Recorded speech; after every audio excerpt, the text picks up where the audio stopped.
Hey, what's up everyone? How's it going? This is Waj. Hope you guys are all doing well. And in this video, we're going to be talking about some of the tech products that I use to lose over 60 pounds in 1 year. This is the second part of this whole fitness video series. If you haven't seen the first video, I just briefly mentioned on the way that I lost all that weight. And thank you if you watched that video and left a nice comment. That I really do appreciate that. But here we're going to be specifically talking about some of the tech products, specifically when it comes to the smartphone applications that I use, as well as some hardware. So the first thing that I want to mention is two applications. One is MyFitnessPal, which allows you to kind of track your daily calories. It has a very large, extensive library of different types of foods that you're going to come across, and you can put in your general information. It'll track your fitness activities and everything like that. And it's a great resource without having to have any additional hardware. Now, the second app that kind of is doing much of the same thing as MyFitnessPal, but is more tied towards the specific hardware that I use, is the Fitbit app, which is gonna kind of tie into some of the other products, but it does much of the same things that MyFitnessPal does. Now, the first piece of hardware that I use is the Fitbit Aria Smart Scale. This is basically a Wi-Fi enabled scale that will tie in to the Fitbit app and essentially measure a whole bunch of different things. Now, monitoring your weight progression is very important, and you could obviously do it manually by using just any scale that you have lying around. But the cool thing with obviously having something connected and being a smart device that syncs all of your vital information about your specific mass, your BMI, your body fat percentage, and a whole bunch of other things is pretty darn cool. And it just gives you a little bit more detail information on how you're doing and how you're progressing throughout the months and days that you're going to be losing the weight and kind of keeping track of everything. Additionally, you have up to 8 user profiles, so each of those profiles can be synced to individual user accounts on the Fitbit apps, so that's great if you have a whole bunch of people kind of participating in the whole weight loss process, which can be a motivating factor. Furthermore, the Smart Scale also talks to other Fitbit trackers, so it can actively adjust on how many calories you've burned off based on the fitness tracker information and how many calories you've consumed based on your own input of logging all the different calories you're taking in, and then it'll adapt and give you a projection of what your weight loss will look like in the future, which is definitely a cool thing. Now, in terms of battery life, expect to see a couple of months usage. It uses 4 AA batteries, and just basic batteries will do.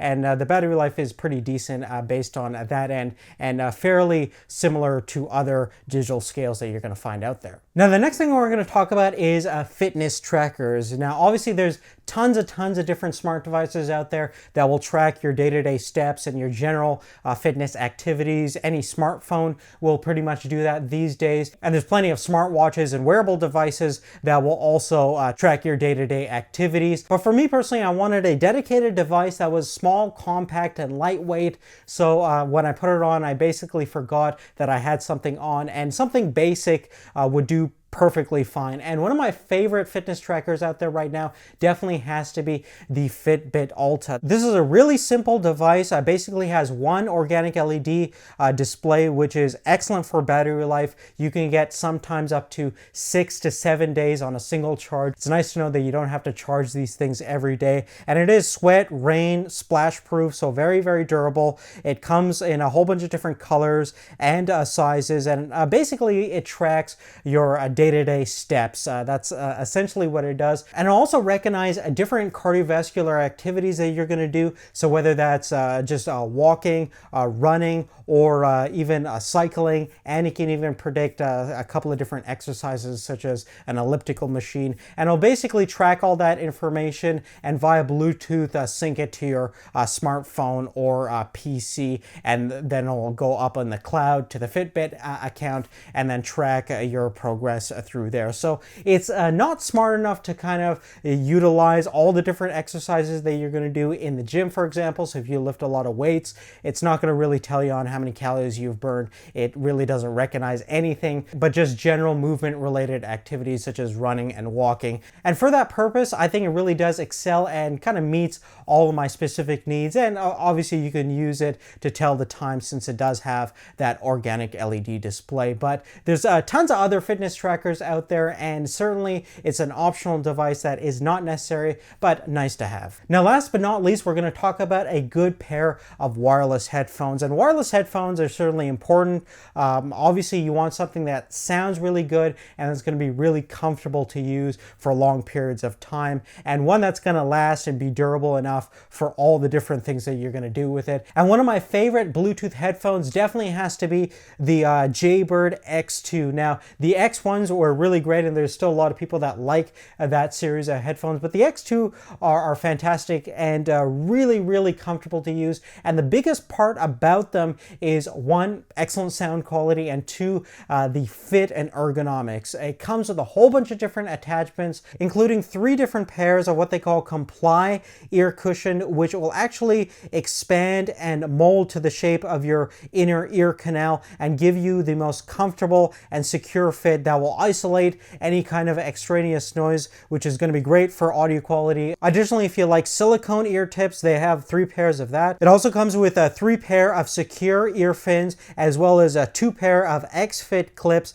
So basically, the earbuds will never fall out of your ears, no matter what type of activity you're going to be doing, which is certainly very, very important. Additionally, the Bluetooth technology on the X2s is actually really, really good. I've never came across any kind of skipping that I found in other cheaper Bluetooth headsets, and you can be up to 10 meters apart from your smartphone to the headsets themselves, which is definitely nice to know. Lastly, one of the best things about the X2s definitely has to be the battery life. You can get up to 8 to 10 hours of continuous playback at even higher volumes, which is definitely impressive to see and certainly class leading. I've experienced many other Bluetooth headsets that had range between like 2 to 4 hours, which is definitely not nice. And plus, with that seamless, sleek design, there's no real kind of battery compartment, so the battery is actually very small. It just tells you that the engineering and the overall design is really well thought out, and it's kind of worth every penny in that aspect. So definitely recommend the Jaybird X2 if you're in the market for a nice pair of Bluetooth headsets for any kind of physical activity. But really, other than that, guys, that's really it. If you like this video, give us a thumbs up. Thanks again for all the nice positive comments. I can't thank you guys enough for all that positive feedback, and thanks again for your support. Check out the link in the descriptions for all the specific details about everything we talked about, and thanks again for watching. We'll see you later. Take care.